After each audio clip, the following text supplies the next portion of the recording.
Yin say hi to the people? To the camera? She doesn't want to, but she says hi, everybody. Ease Victus is in the house, and I'm here to bring you the best TV show and movie related content that I can.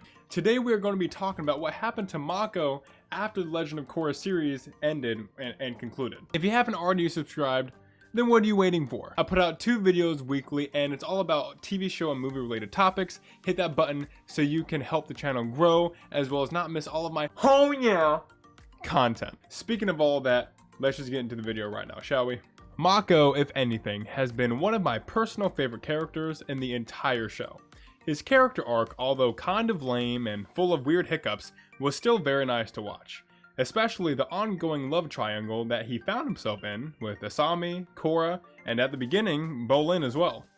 We see him at the end of the series be the catalyst in exploding Kuvira's death machine and saving Republic City from the monstrous machine.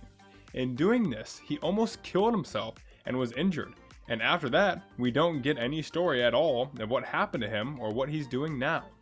This can be said about many other characters, but we shall focus on the handsome boy for now, and if you all like this video, I can make another about a different character.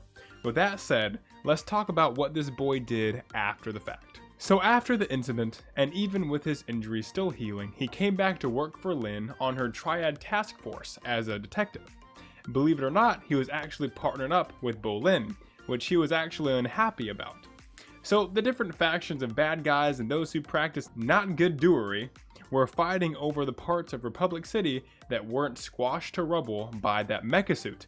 The police force had their hands completely full. Mako and Bolin captured Two-Toed Ping, who was involved in the no goodness, and brought him back to the station, where he was interrogated by Lin. She and Mako convinced him that they thought he was the mastermind behind the attack on the Creeping Crystals, which was a rival group of the Triads. So being aggravated by this news, he said who it really was, which was Tokuga, a very dangerous criminal. A while later, Asami and Korra come back from their honeymoon thing and meet up with Bolin and Mako. Mako noticed them acting girlfriendy and was confused, but then Jinora came out in spirit form to inform them that the Triad group was attacking the spirit portal. So of course, Team Avatar in unison all said, "Hell nah!" and dipped over there. Oh, also, that Tokuga guy was there, all bad guying around and stuff.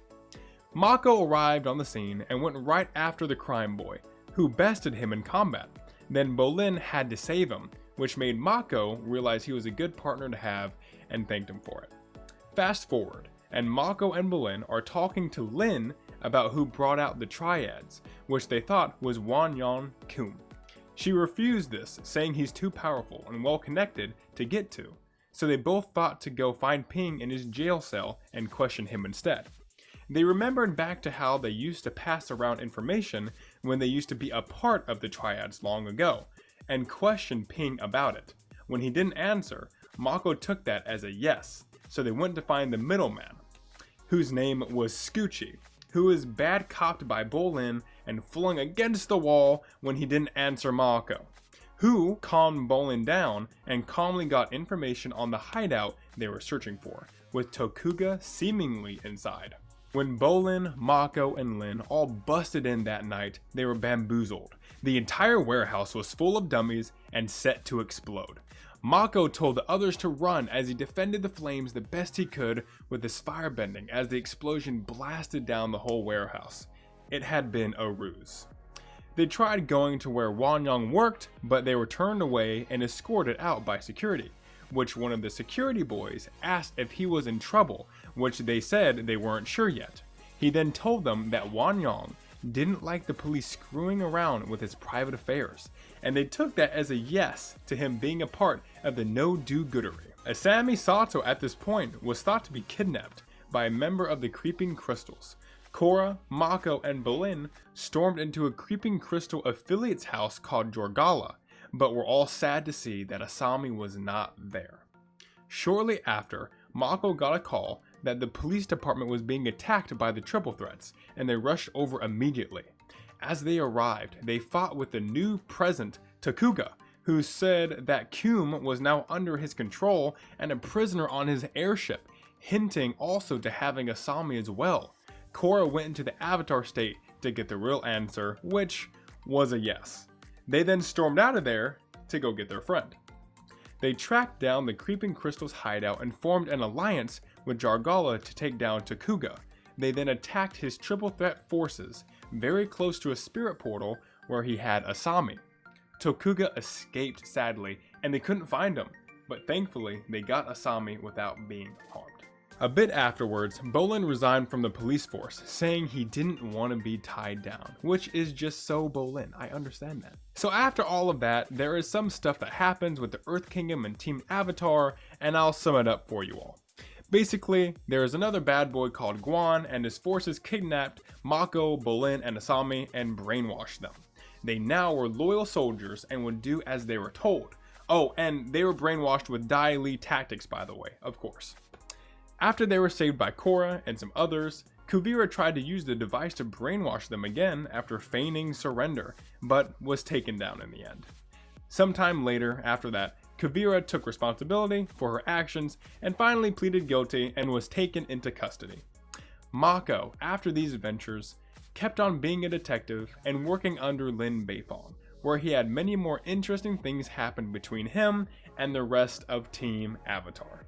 So there you have it, everybody. How did you like the video? If you did, or even if you loved it, then please leave a like so I know to keep making content like this in the future, as well as comment because I love reading your all's comments and just talking to you guys. It's really fun. Also, tell me in the comment section down below which your favorite character is from Legend of Korra, as well as stay notified when my next video comes out by clicking my big old noggin right there to subscribe. I post new videos every single Tuesday and Friday, so do not miss an upload. I love to have you guys here, and it's all about TV and movie related content. And check out my last video here where I talk about who is the strongest Pokemon and why. Everyone, thank you so much for watching. Stay safe and have a great day.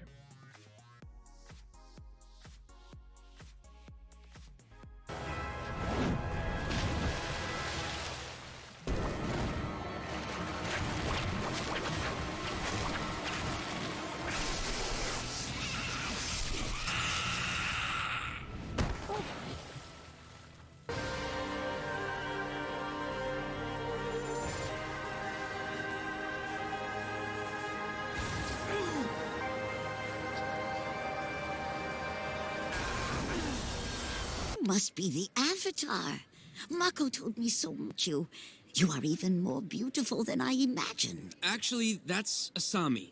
This is Avatar Korra. This is my grandma Yin. You are muscular for a woman. You too? What lovely young women. Mako, why aren't you dating any nice girls like them? So what happened to you two?